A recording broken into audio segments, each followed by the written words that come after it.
Welcome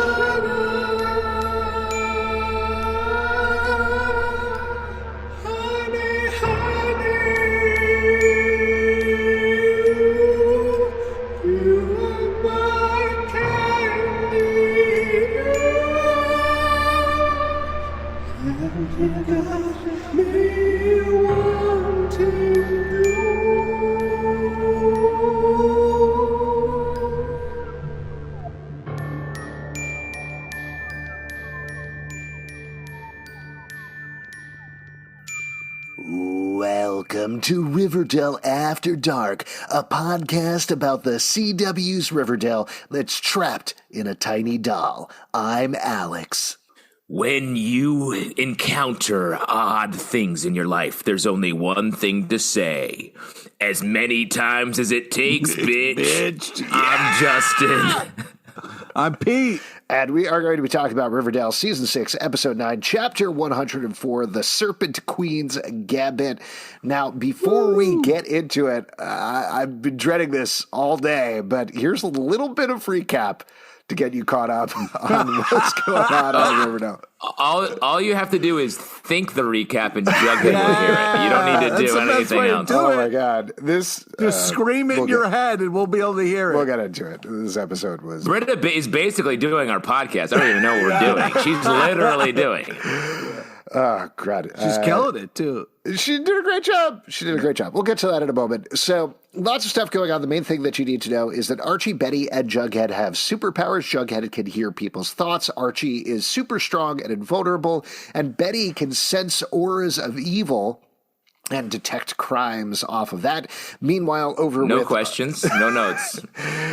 Meanwhile, with another supernatural goings-on, Cheryl has been inhabited by the spirit of her ancestor, Abigail Blossom, who has a bone to pick with Archie, Betty, and Jughead because their ancestors burnt her at the stake. Another ancestor you probably need to know about is Thomasina Topaz, who was Abigail's lover from back in the day. They were never really able to be together because of the times, but Abigail is very interested in Toni Topaz because of that. Now, speaking of Toni Topaz, Toni is together with Fangs and is co-parenting with Kevin Keller, who has mostly been taking care of baby Anthony. Kevin Keller also has signed up with his dad to join the police force.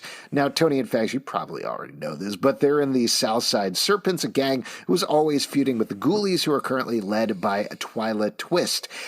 Also, speaking of the police department, they have a new deputy who's working there named Percival Pickens. Percival Pickens seems to have some powers of his own and also picks a peck of pickled peppers. That didn't actually happen in the show, but it's going to happen at some point. Plosives. He can also seem to coerce people with his mind, and also was aware in the last episode that Jughead was listening into his thoughts and said some thoughts back at him. So he has some designs on Riverdale. Veronica also found out information on him, or rather lack of information, which is that he seems to have no past, no records, absolutely nothing. Nobody knows where he came from. And last episode, he got rid of the entire Riverdale homeless population against the wishes of Archie, Toni, Tabitha, who works at Pops and is dating Jughead. That actually doesn't play too much into this episode, but mainly she works at Pops. That's the main thing you need to know about it here. She is also on the council of 4, the people who are currently running Riverdale, along with Alice and Frank, who maybe are dating. We don't get a lot of clarification necessarily about it this episode. But Alice and Frank, we know, have already been kind of coerced by Percival. Kevin also seemingly has been coerced by Percival, and this gets into it a lot more this episode. Again, we don't know what his designs are other than the fact that he's British and clearly doesn't like Archie. Jumping over to Veronica, we mentioned earlier, Veronica is opening the Babylonium Casino with Reggie. They are co-running it, and they have decided to do scams.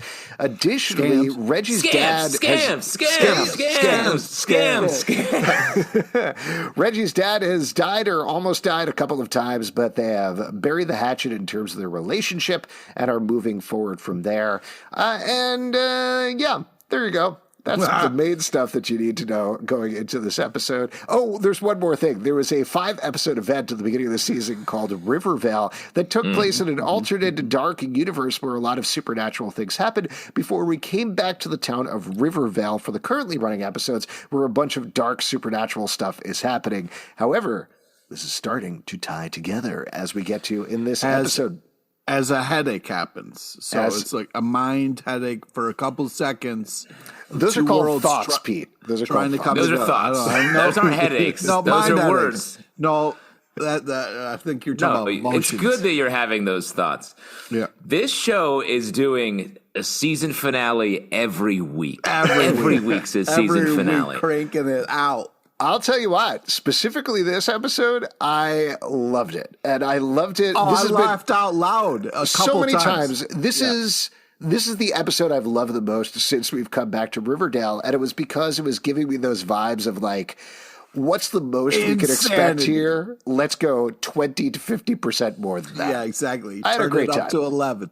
Had a great time. 100%. Oh, we were all like, wow, Riverdale's so crazy. I can't wait to get back to normal. And they're like, fuck you. Normal? No. What's normal? That's not. We don't do that anymore. Yeah, no. And honestly, here's us on this podcast. Ooh, Archie, Bughead, what's going to happen? And they're like, forget about it. We're burning people at the stake under a blood moon, psychopaths. You buckle in.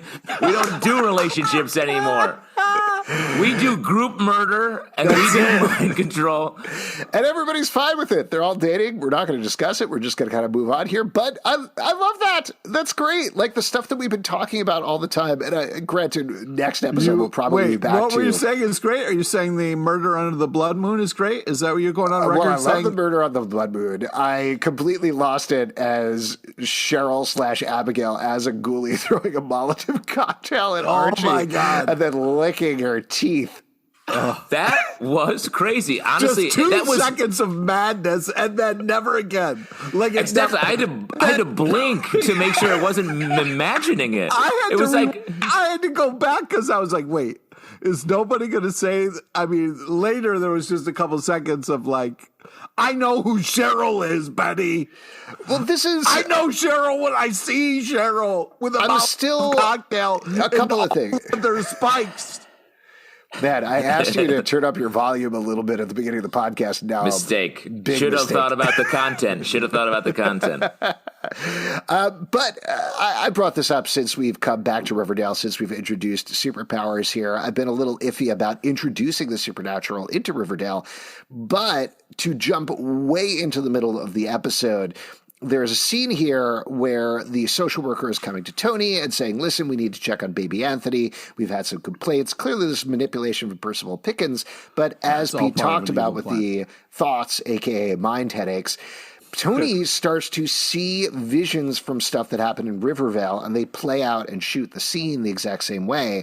And this was the point where I was like, okay, I see what they're kind of starting to go towards here. That the universes are starting to bleed together in some way. Maybe Toni has the power of seeing events across the multiverse or something like that. Maybe they're going to go that direction. But there's something about that where it's like, this is a beyond level of wild that I can get on board with. Wait, it's beyond you? No. I'm saying like there was something about like Archie got these powers from the explosion that was not enough, and now that we've got like the full commitment, you're saying exactly, you love it. Yes, I love it, and just making it wild and unexpected because there were things about the choices of like Archie's invulnerable. I get it. He's always invulnerable. You amped it up a little bit. Betty sees the evil in people. It's evil auras. Again, I get it. And even the Jughead hearing people's thoughts, like he's always the person in the background. He's the narrator. He's the person who's listening in on everybody all the time. But pushing into a level where it's like, no, we're heading to this Crisis on Infinite Riverdales type thing is so far beyond that I could get into.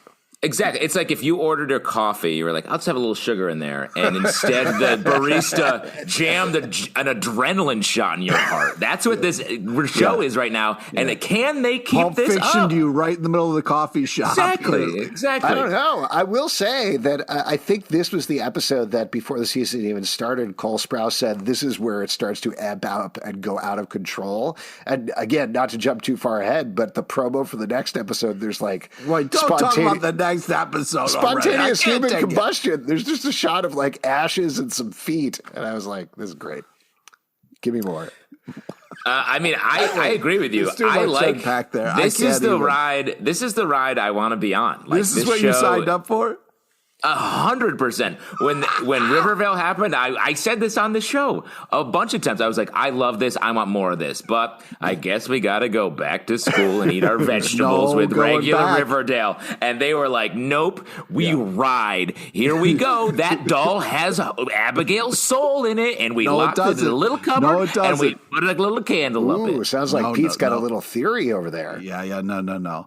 That's all part of Nana Rose's, a.k.a. Abigail. Wants you to believe that's in the doll. Pete but it's coming Nana, strong. Pete coming Nana's strong. like, oh, I felt the doll move. That's what she wants you. Don't fall for Nana. You got an evil old lady in the corner and you're going to take her word for shit all of a sudden?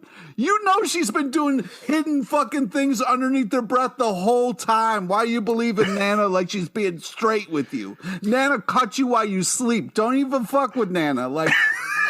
It's unbelievable. You think, oh, Nana's telling the truth. Yeah, it's stuck in the doll. Everybody just be cool now. Everything's fine. Everything's right where it needs to be.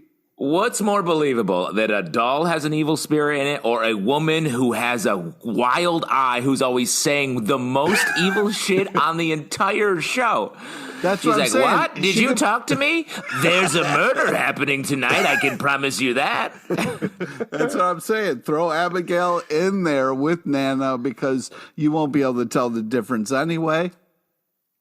Man. Okay, why don't we actually jump back and start? We are clearly wound up. This is like, we have been infected with the Riverdale energy, and I love it. Yeah. Like Pete said, I laughed out loud so many times this episode. And again, like, that's the wavelength I want from Riverdale. I mean, I do want to get into the plot. I do want to talk through the plot. But the Riverdale that I want is the Riverdale where once a year people tweet out like some discussing film account is like, Betty and Archie have superpowers now.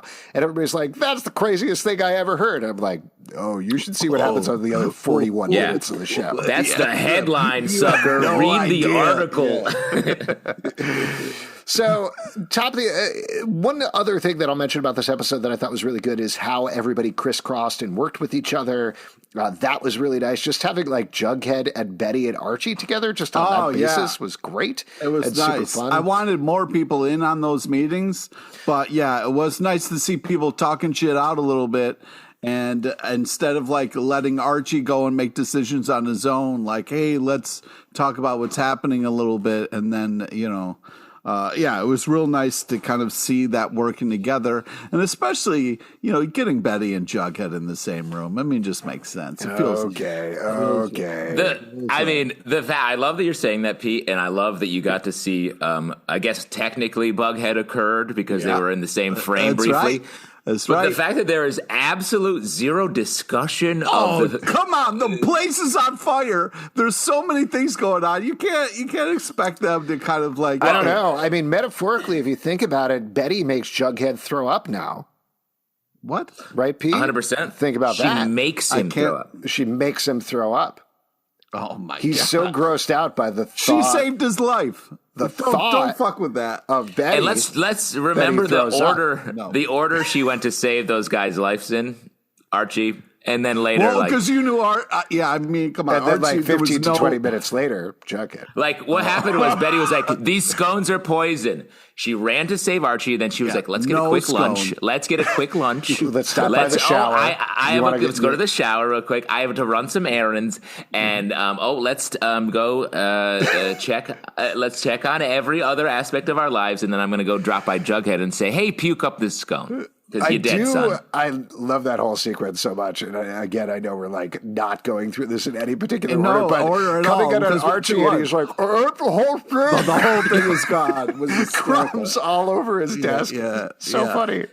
Like Betty runs in and is like in front of him. He like comes in and there's crumbs everywhere. Like he broke it with his fist and was licking it up. Like that's how he eats. Naturally, Archie doesn't know how to eat a scone. He's not British aristocracy over here. We got to back up the fucking truck there. We can't undercut Cheryl's entrance with the fucking kind of like cookies. Yeah, let's not do this out of order. That would be crazy. Yeah. I mean, come on. That was a Cheryl entrance on top of a Cheryl entrance there. I mean, the whole scones.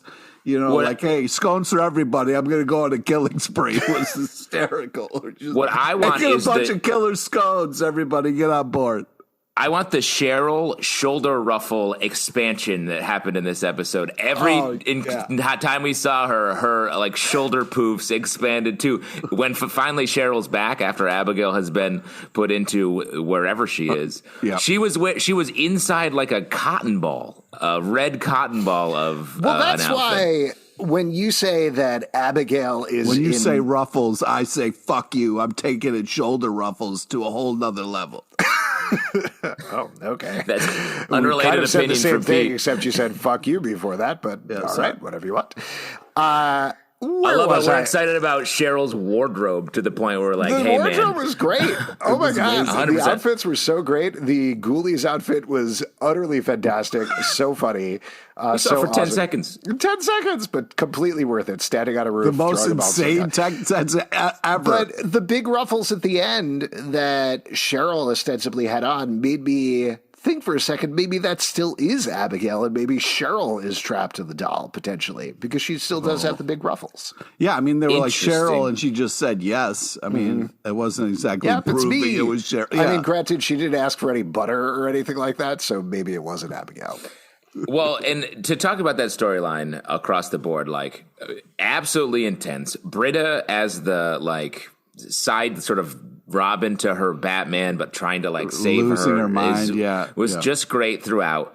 And no matter the fact that they dispensed with this storyline, like got Abigail out of Cheryl, we think so quickly, crazy. And I gotta say, I'm 100% on board with Pete's theory that Nana Rose is Abigail now, because that's awesome. Because you know that she's going to try to get Thomasina into some like other old person that she wants to be with, and it's going to go down. Okay, so following, just to give a broad overview of the storyline, if people got lost in the middle of the episode, Abigail, as we mentioned, is inside Cheryl. She's got two goals. One of them is she wants to resurrect Thomasina in Toni's body. So she just needs some blood. Pricks her thumb with a rose. Obviously, takes a little bit of blood. Interestingly, that doesn't pay off, so I feel like we're going to see that come up in a later episode. But as we mentioned, she brings these poison scones to kill Betty, Archie, and Jughead. It doesn't work because Archie is invulnerable, and Betty does, I know I was joking about it before, but Betty does make Jughead throw up to get the scone out of his body. Ultimately, Jughead goes to visit them and realizes when he talks to Britta, because Britta thinks at him and it goes right along with the fact that Jughead could hear thoughts, but they think she's being influenced by Percival what you're Pickens. dealing with Cheryl and being possessed and all these things. Somebody who can read thoughts is, like, oh, this is super helpful right now. Tracks. Thank you. It tracks. Of course, this is great. I can scream my thoughts and not get in trouble for saying them. I could just think them to you. That whole sequence is like, oh, I can't. I'll get caught if I say them, but I can think them at your face if that works for you. Love that scene so much. Abigail is planning on switching Thomasina in for Toni at the Blood Moon. Instead, they use that ritual to burn Abigail at the stake again.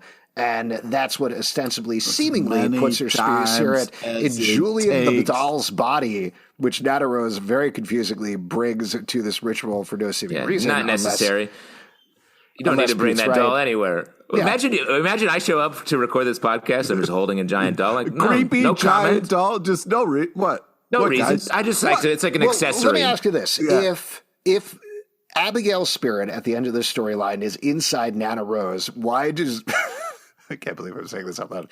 Why does Julian the doll's hair grow longer? Great question, Alex. Thank you so much. It's a great question. I love the idea. Back 5 years here to when we began this Riverdale podcast, and inevitably I knew we'd make it to this point where I asked about why a doll's hair grows longer. Why that doll's hair so long? Alex says.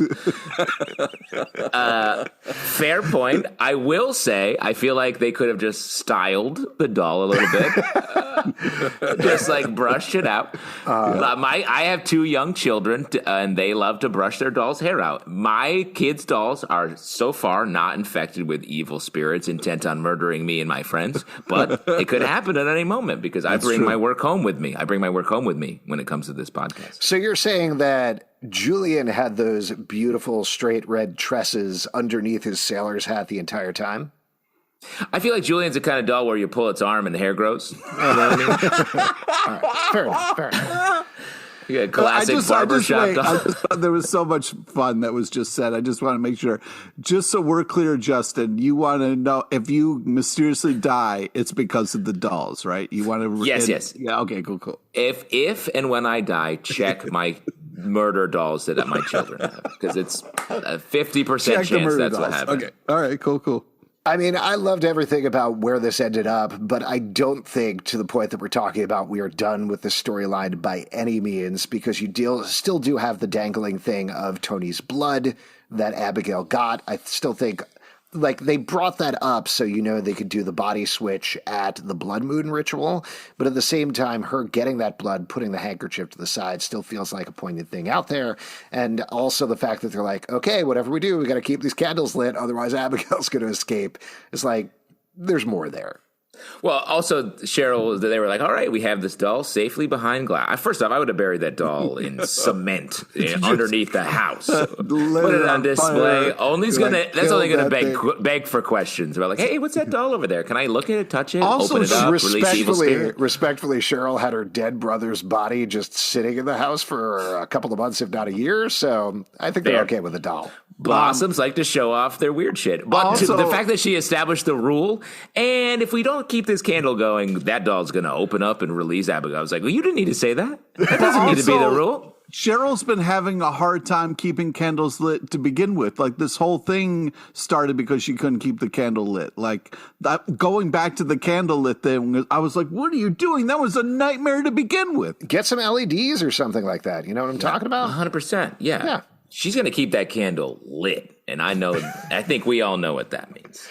So yes, this storyline is great, and we talked about this a little bit with Riverdale, and I got this feeling over the past couple episodes as well, that Riverdale very much was the rest of the show got sucked into Cheryl's world, where her world in previous seasons always felt like this gothic insanity that is happening somewhere else on some other show. But I think that's why it's working here too, because everything else is so heightened with the powers. Even if I wasn't initially on board with, like, Abigail's spirit is real and going in Cheryl and everybody's good with this, we're going to roll with it. By this point, that's where we are, and it's so much fun, it doesn't matter. I can't believe that Britt is still in this. Like, the fact that she didn't, like, run away screaming after the Jughead conversation is just, I mean, I guess it's kudos for her dedication to Cheryl, but man, things you do for friends, I guess.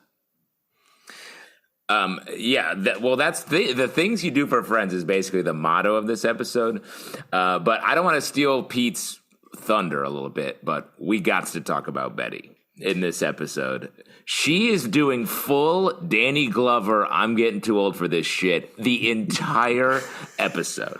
Yeah, she's wearing shades. She is over it. Everything. Yeah. She's like, oh, okay. Jughead, go hear Cheryl's thoughts now because we got to get going here. And then building to the line that I said earlier when they're burning Cheryl to get Abigail out. And she says, you can't do this again. She's like, I'll do it as many times as it takes, bitch. I was like... I grabbed my pearls. I started laughing out loud so hard. I was having a great time. We've talked about this on the podcast before. The B word is one of my least favorite words ever, but there is something about how Lily Reinhart says it that completely works every single time. Like, it's the way that she hits the word. It's Very funny, very fun, very over the top. It was like an action movie tagline. It was perfect. Yeah.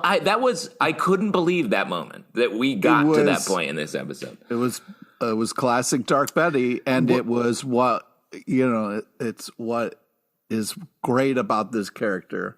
The fact that she says it like it's a Tuesday to her is unbelievable. It's just so great, and to see her like this, I mean, it's like watching her play hungover for everything, and then having to like take off her shades and say things, even though it hurts her. Is just it's really a lot of fun.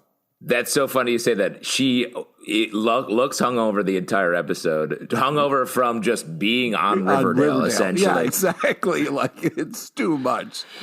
I will also give a shout out to, I really liked how everybody kind of settles into their roles this episode. We've had this a little bit anyway, but Betty had that friction with Glenn, sort of jockeying for control of the local FBI. But now that we're past that, now that we're past her training period, the idea of like, okay, we got to search for baby Anthony. Of course, Betty's in charge of this search. Of course, she's going to like put up the search board, direct everybody. I just think that's really good. Like, I liked seeing everybody in these roles. Same with, and this is jumping to another storyline, mind you, but the way Tabitha was used in this episode was so good. And it was so good to see her, like, being powerful, being purposeful, being in charge, using Pops as this hub and working with everybody to get shit done. I don't mean to step on your shoes here a little bit, Alex, but I disagree, because I felt like the pee-pee in the corner shot was getting a little old, where it was like they would just pan over and there'd be smiling pee-pee being like, hey, I'm behind this too.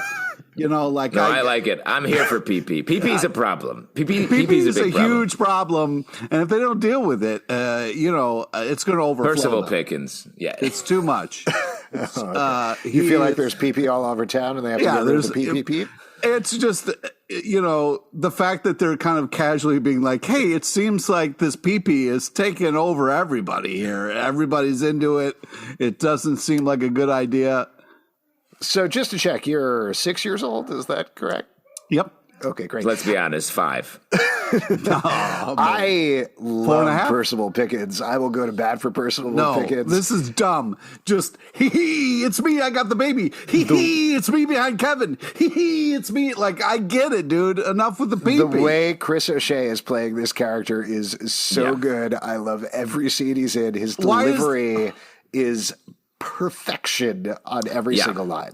Loving this film. Everybody's fine with him being on the council, on the sheriff's thing. Hey, he's a cop. He's a thing. Like, you might as well put him working at the goddamn diner too.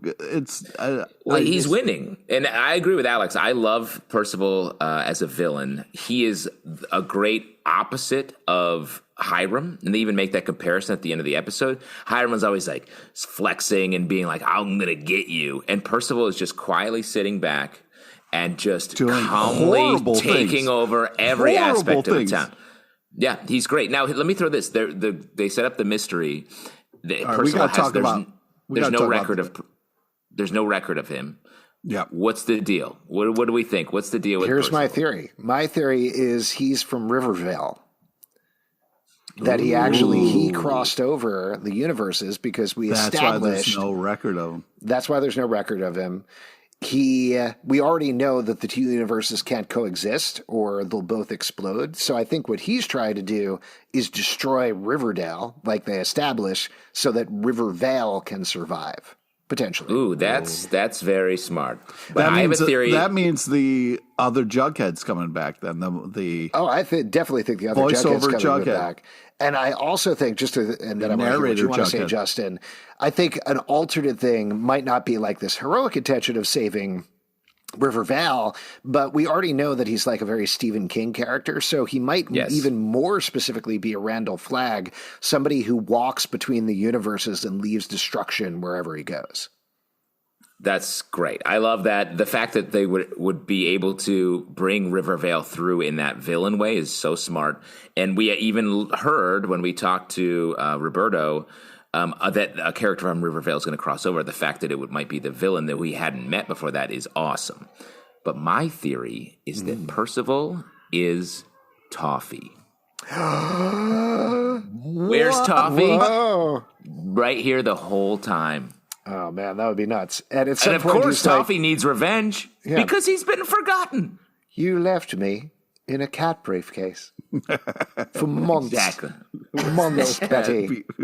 And I was so happy there because of the eating in the front and the pooping in the back, which is the genius of a cat briefcase. The food by the mouth and the litter box by the butt. I just no want to way mention, to treat a cat. while we're no way to treat a cat. while we're talking about this, the Paley Center had a panel for Riverdale this past Saturday, and there was a whole red carpet, and I was shocked, stunned, and disappointed. It seems like nobody on the red carpet asked about Toffee, asked about the cat briefcase. It didn't come up on the panel. That's Not one messed up. time? It's messed up, is all I'm saying. Well, journalism is dead. People don't want to ask, are not my asking the God. right questions. They're not asking the right questions. Saw a lot of stuff about people being like, we talked about all the ships, and I was like, the only ship I want to know about is Toffee, the cat, being on a ship back home so he can see Betty again. You know, and talk That's about right. that. My favorite relationship is Toffee and reality because right now they're not together, and I want toughality to come together. So what other storylines can we talk about? While we're talking about things that are a little separated, we can probably talk about, yes, Pete. What? I was going to say we didn't talk at all about the whole Reggie Veronica of it, but That's what I was going to bring That's up. what he was going to say. Exactly. So Reggie and Veronica in this episode are running Babylonium. Reggie's dad comes by. He's super interested in like being a high roller for a day and proceeds to lose $7,000. Veronica very mildly tries to shut him down. But as we find out by the end of the episode, Mr. Mantle is dying. He has about a year or two left alive, and Reggie wants to treat him like a king while he's still alive. So despite the fact that he gives away Mantle Motors, he sets up a deal with some wise guys for Mantle Motors to be a front. guys are The wise They- guys. They're Oh the my wisest guys. Oh my Those God, guys. those guys look like cartoons come to life. It No, was I don't understand that hysterical. because the wise guys, that's the owl who sells potato chips, right? 100%. Yes. But honestly, when they cut to that shot of those guys they all look like owls. They were like sitting there at an Italian tablecloth table, eating Italian food, being like, "Hey, welcome to our wise place. We're the wise guys. Yeah, some wise stuff to talk about." And that's what happens. They were at the restaurant, Cucina Sacasa, which is like kitchen of my house, I think is the name. No doubt. And we got a lot of shots of that fireplace, which was very Yes, it was very nice. beautiful. So we do get the storyline. It actually deals with some emotional stuff in the middle of a crazy, wild episode. Pete, since you were curious to talk about this, what'd you think about the Reggie Veronica stuff? Well, I had hopes that they were going to kind of like. I was hoping that when Veronica brought this to Reggie, and Reggie was initial reaction was like, "Fuck you," you know what I mean, for saying bad things about my father. You know, he was real quick like, "I have to look at this giant picture of your dad behind me all the time," and the guy tried to kill us all and murder the town. Which fair point, but That was good. the fact that he didn't kind of like hear Veronica's warning and then later had to kind of like hear it from her dad, like, hey, maybe you could talk to Veronica. And then he's like, okay, now I got to go back to Veronica. And the fact that she was like, see, I was right about your dad. I was really hoping for some Reggie to kind of be able to be like, oh, you're right, Veronica. But instead he lashed out again, which unfortunately, you know, happens in life. Sometimes you got to hear things over and over again. But I did think that the way it ended with this kind of information, and we see why Reggie doesn't care about his dad being reckless as fuck, makes sense. But I'm hoping that it leads to, you know, I'm not pulling for Reggie and Veronica that much, but if they are going to be together, I want them to be good together. So, you know, I was hoping that they could kind of work things out. So I was a little sad to see them kind of go through some tough times. Well, for me, I think it's interesting that we have Reggie and Veronica together, both in business and it seems like in a relationship. But we haven't actually been in that at all. It's just like they seem together, but all we see them do in this episode and many is fight and just like knock it along. So I want to see them be together a little bit before we get into these bickering things that push them apart. Because I like them as a couple. Me too. I really like them as well, and I think they work well together. But the fact that Veronica lied about Hiram to him before coming clean, and now we get Reggie lying about his dad before potentially coming clean in a future episode, there's a lot going on there. There's a lot of tension happening in that relationship. I was curious, this is a little bit of a side topic, but since you kind of touched on it, Justin, I was wondering what you think about the couples overall. Granted, as we talked about, there's not a lot of couple stuff necessarily in this episode, but all of the couples seem very comfortable with each other right now. And all are in these like... What the fuck are you... Hold on. I'm not talking to you, Pete. I'm talking to Justin. Yeah, I know. What are you trying to tee him up for here? That's no, this is not teeing up. Hold on. We're just having a normal conversation. Normal conversation. No, so listen. All of the couples are also like working together on various things. And I know you're a fan of these couples that are happening right now. You were very critical of the same sort of thing with Jughead and Betty in previous seasons because you're like, they just have this working relationship. It's just like they're coworkers. So given that we do have and I would always throw out that I like that. Like I thought their comfortability with each other was nice and refreshing, particularly for a teen show. Now that we're in adult years, now that we do have these couples that are in that coworker mode, sometimes literally, how are you feeling about that? Let me be honest. I want more kissing across the board. More kisses. I do want more of the relationships because I really like these relationships. And previously, but you can't force something that isn't nice. It's not that. Well, here's where we are. It seems like we're not getting Pete, it. If you want me to queue up some traps for you, let me know. Yeah, exactly. He's trying to trap me right now. Yeah, that's journalism. Alex is interviewing us both. I don't think you know what journalism means. What I think is, we're journalists. Never take our hats off. I swear. No. So what I was saying was, this show has moved into a phase where it's sort of like us. When we get on to record, we're not like, and my wife is doing this. Pete, we don't talk about all of our relationships because it's taken for granted. I'm happy to. Let's bring it to the table. Pete, have you given your cat his treat yet? It's almost 6 o'clock. It's a she. How dare you, you fucking piece of shit. Sorry to misgender your cat. I apologize. Yeah. Pete's pretty kitty gets her treat in 2 minutes. Give her that treat. If you don't give her that treat, it's going to be a big problem. I gotta go soon, man. Yeah, it's going to be a problem. We got to wrap this up. In 1 minute, a cat is going to jump on Pete's face and start clawing his eyes out. Where's my treat? Where's my fucking 6 o'clock treat?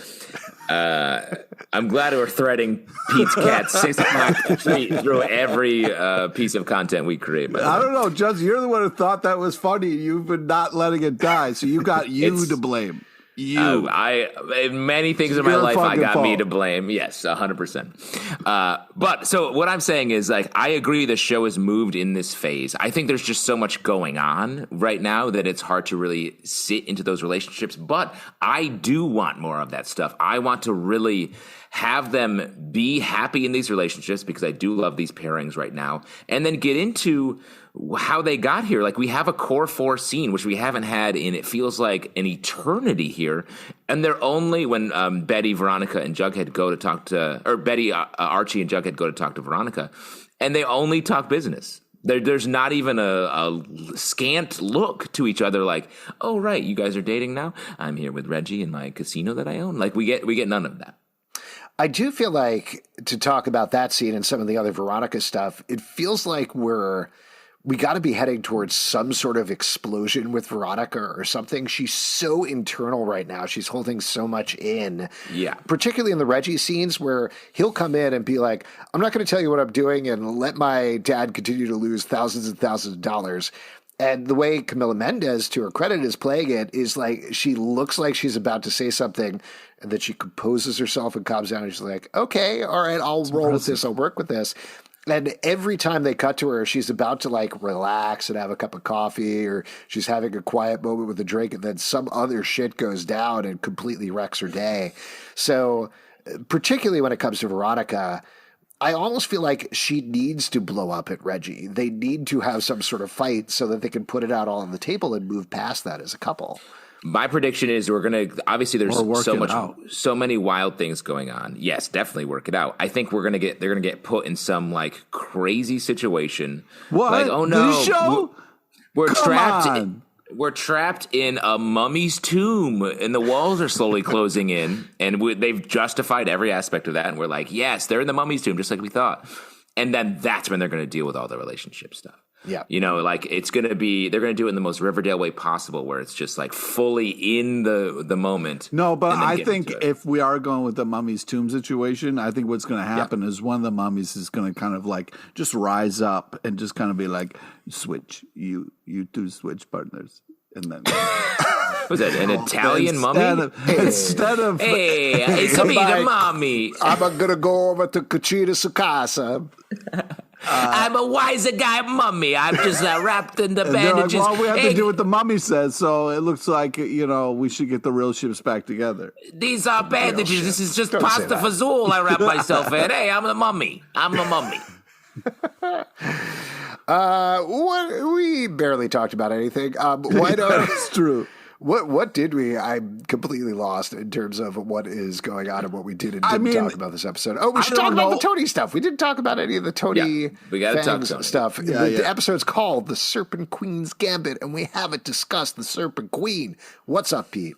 Yeah, I mean, the secret meetings, if you're holding a council meeting and you're not inviting people, I mean, you're not really doing your job. But also the fact that, like, Toni had this kind of like badass monologue of like the things that she's done for this town and like how she is an important part of this was great. But the problem is you got the new pee-pee in the circle and, it just takes over everything. So nobody cares anymore and they're all voting her out. And, it's heartbreaking. And the fact that he was called the male Mary Poppins was hysterical. Well, on your secret meeting tip, Pete, it is hard to have a secret meeting where the entire town shows up except for Toni. Yeah. They're like, we're having a secret meeting that you're not invited to, and it's everyone else. Or you guys just missed the secret meeting that wrapped up. Yeah, guess what? We voted Toni off. So, yeah, the next time, maybe you try to make the next meeting. Well, that all said, I thought Vanessa Morgan was great in this episode as Toni. She got a ton of stuff to do. There were a lot of really good scenes. Like you said, her speech, just sort of laying out her bona fides to everybody in the town, was awesome. The move later on, actually, just to take a little step back, her working with Tabitha, I thought was great. I love seeing the two of them work together and talk back and forth. When Tabitha called her from Pops to be like, hey, they're having a secret meeting to kick you out, I was like, oh, they talk to each other on the phone. I don't think we've seen that before. And I like that. And I like this friendship. And I like them working together on this stuff. Yeah. Also, the trap thing was a huge phone call, too. Well, yeah, that's what I was going to say as well, is like Tabitha giving the heads up about the turkey shoot. And then the move of live streaming the thing brought like a serious dose of reality in the middle of a absolute wild storyline, but it worked, and I was very impressed. Agree. It was. Also, I think the word I thought at that moment, Alex, real quick, and then Pete, you can go, is poignant. That move in the middle of all such wild stuff happening felt so poignant and sharp. And to cut through all of the things in this show that feel so out of reality, to have that sharp live streaming moment when the cops show up, I thought was amazing. I can't believe they pulled it off. Well, it was also really upsetting to hear like how cool Kevin was with the turkey shoot. He's like, oh man, sucks I'm going to miss this turkey shoot. Oh, what are you talking about, Kev? Are you talking about the part where the cops are just going to roll up and start shooting people? You think that's going to be fun, you fuck? Well, let's talk about this for a second, because this is something that I can't tell whether it's bothering me or not, because I do think there's a very specific reason for it. But the two people who seem most affected by Percival right now are Kevin and Alice. And they are people that previously, particularly Kevin, have signed up for multiple cults. Uncle Frank, too, and also the entire town, mind you. But we've seen it the worst with Alice, who has been heartless the past 2 episodes, particularly to Toni, but also to pretty much everybody else. And then Kevin as well, the whole turkey shoot thing, that very clearly comes out from Percival controlling his mind and coercing him to do these things. But the fact that we once again particularly have Kevin in a place where he has lost his mind, he is being controlled, and is doing these things probably against his will, even if like there's a part of him deep down that wants to do things like take sole custody of baby Anthony. I don't think he's still a good person, so I don't think he really wants to do this. Percival is pushing him. It's so sad to see this happening once again with Kevin.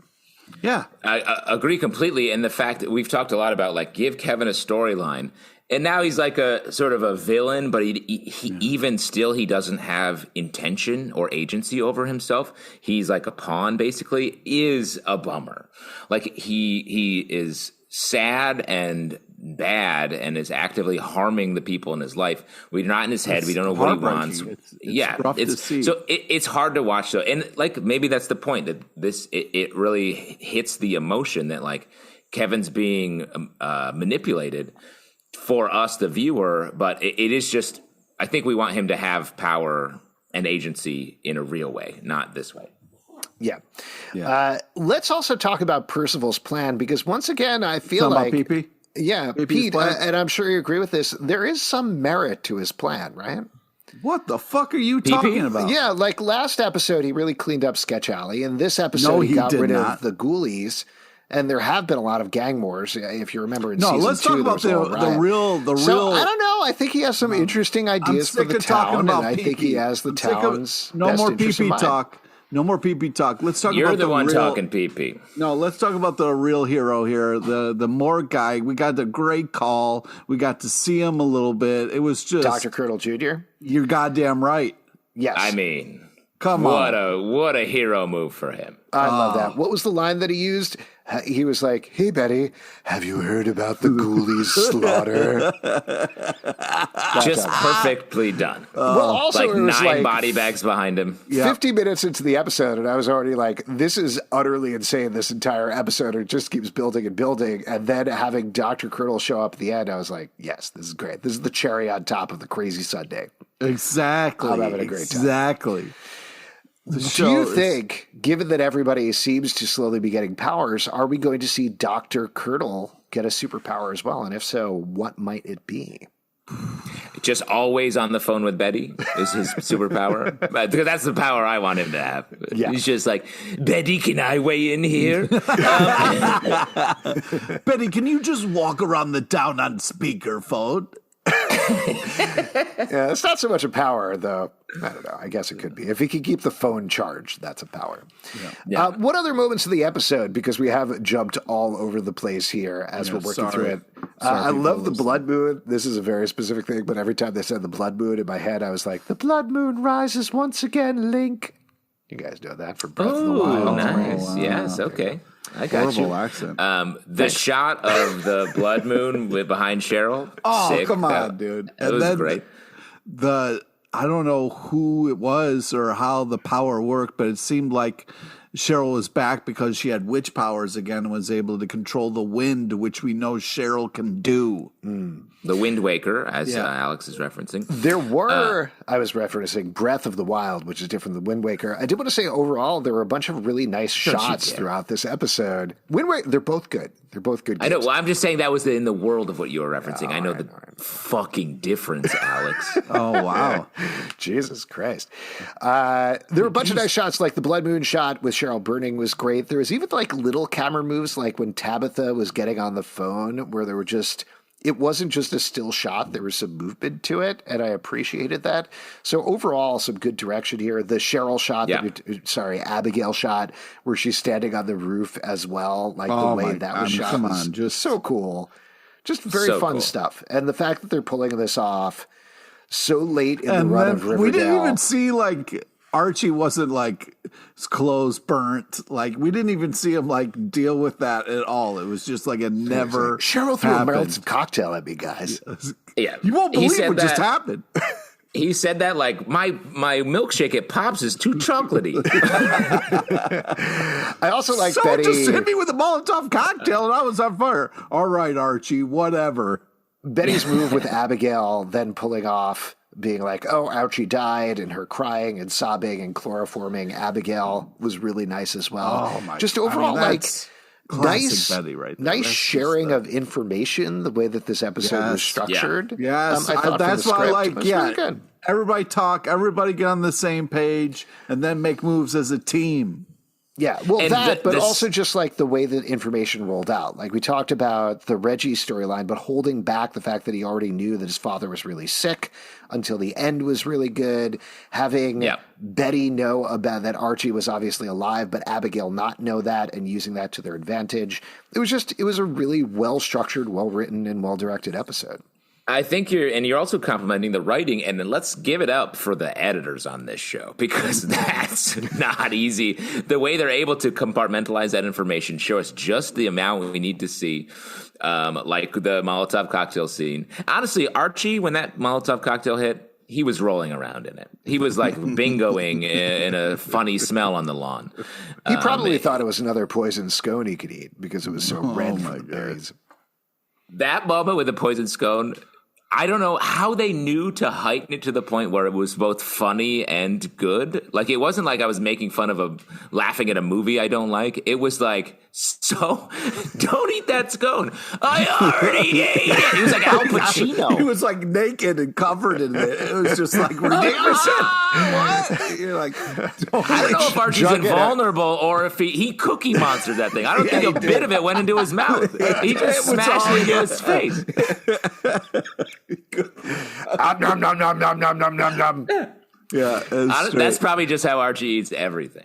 A couple of lines that I wanted to shout out. I liked, okay, relax, Professor Xavier. That was good. Yeah. Just calling out the whole comic book X-Men of it all. Very fun. And mutant powers, they said right before that, which I thought was like funny, good, great ref. I think this was during the basket sequence where Abigail says, dearest Jug Jug, which was very funny, like a classic Cheryl Abigail line. That was very fun. Also, her talking about taking a buttermilk bath was crazy. That's expensive. It's just an expensive bath. Yeah. And the Twilightist line, I don't know why this is so funny to me, but it was so specific. Her saying to Toni, see you at 10 in front of the tuna fish warehouse on the docks.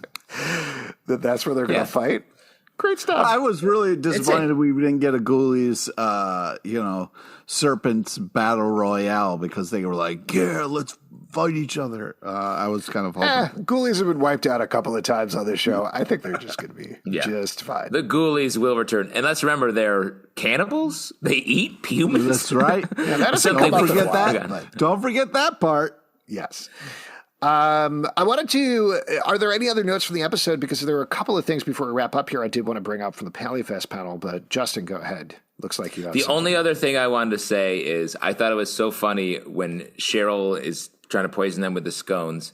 We get a great, like, bad thing, her walk-in moment. And the fact that they're at school where they work, like a plot we haven't dealt with at all, that they all are teachers at the high school. I was like, right. They're all in their classrooms. And Betty teaches car stuff, I guess. Yeah. And shop. She does a shop. She does shop. Yeah. What are you new to the show? Come on, man. First time watching it? I just thought it was funny. Pete, any notes you want to call out before we move on here? I'm just kind of paging through my notes here. I'll start talking and then you'll remember one and interrupt me. So as mentioned, there was this Pally panel this past weekend. There was, of course, a lot of talk about ships. There was a funny thing that apparently happened where literally everybody was asking about Shodi, and I believe it was Roberto who was like, okay, message received, we get it. You guys want Shodi back. And then that apparently became a running joke throughout the entire thing. But a couple of bits of news that came out of here. One thing, this isn't a huge surprise given the direction of the storyline, but Sabrina Spellman is coming back later on this season. Yeah! So Great fingers news. crossed. It'll be a bulkier thing that happened the last time. Also, we found out what the musical episode, at least in part, is going to be based on. It's actually going to be the American Psycho musical. Oh, which boy. book written by no other than Roberto Aguirre Sacasa. So I'm surprised they didn't do that sooner. There's also some hits and standards, I think, mixed in with some original songs, I believe, in American Psycho. So that should be right in Riverdale's wheelhouse. And Chris O'Shea, Percival Pickens, good old PP himself, looks just like Patrick Bateman. So that seems like that'll be a nice fit. And there's one other bit of news that made me personally lose my mind. I'm very excited about this. Apparently they weren't supposed to reveal this news, but then Roberto went and said it anyway. Heather, Cheryl's first, not even girlfriend, but the first girl she liked, the one that made her realize maybe she was interested in girls, is coming to town and is apparently going to have scenes with both Toni and Cheryl, potentially leading to some sort of jealous Toni, I would speculate, and maybe to the eventual Shoney reunion. Yeah, that's what I was just going to say. My prediction is I feel like Roberto said that because of all the Shoney heat at the panel, and so he threw that nugget out to the crowd. I think that's going to be the pivot point, getting us back to Shoney. Alex, you're blushing. I am a little bit. I don't know. I also am very excited to see who they cast as Heather, because I feel like there's been such anticipation about this character. Every time there's a new character who's going to interact in any way with Cheryl, people are like, is it Heather? Is Heather coming? Is it going to be Heather? Yeah. So I feel like they have a real opportunity there to do some sort of stunt casting. If they did cast somebody as Heather, I'll throw out one possibility that I don't think is going to happen, because I believe she's shooting You in London right now. But since they already reused, it wasn't Abigail, Adeline Rudolph as Minerva earlier on this season, bringing Tati Gabrielle, who played Prudence, I think would be a great Heather. That's great. Prudence would be a great call. Yeah. Yeah. So probably not available, but I think somebody like that level would be a lot of fun to bring back. Someone from the universe, I think would be great. The Cheryl line, spoken like a true villain, was a very interesting, fun line that she had there. Yeah, and I think that also points to why we're not done with Abigail, as I think we're going to see. This storyline isn't done yet. She hasn't resolved her story arc, so I think we're going to see more of that. Before we wrap up here, who was the MVP of this episode?